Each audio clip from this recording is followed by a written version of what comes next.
Hapja e portave të hidrocentraleve të Vauto-Dejes dhe Komanit, të cilat shkarkojnë deri në 700 metër kub ujë në sekond, kanë nisur të shkaktojnë problemet e para në ulëtësirën e Shkodrës. Në zonën e Obotit, në rrugën kryesore evidentohet prania e madhe ujë me rreth 30 deri në 40 cm, çka lejon vetëm qarkullimin për mjetet e larta, ndërsa prezencë të madhe ujë kanë në disa obore banesash, si dhe në 10 hektar sipërfaqe toke bujqësore. Në zonë kanë bërritur edhe forcat e armatosura për t'i ardhur në ndihmë banorëve për çdo situatë që mund të krijohet.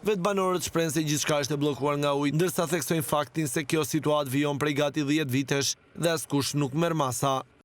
Ju pashin e vetë të shuit, që si kanë shuit hidrocentrale të permitin bllaku, njerëzit janë me bakti.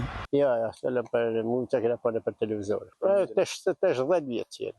Një mirë është në njëm, të të varët të kuj kene me kërku, kuj kene me shpër. Jena 10 vjetë që pa kërkojnë njëma. Na kanë për ishte gjana për më dhe, po prapë një gjast i me t'i bloku. Nuk më të kalash as me makina, as me bicikleta, se në pak e në makinë të shtrisë.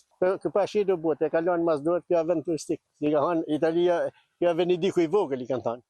Po prapë me biznes, me kështu, me kjo agriturisë, lumi i buna, një perlë që pa zbulume.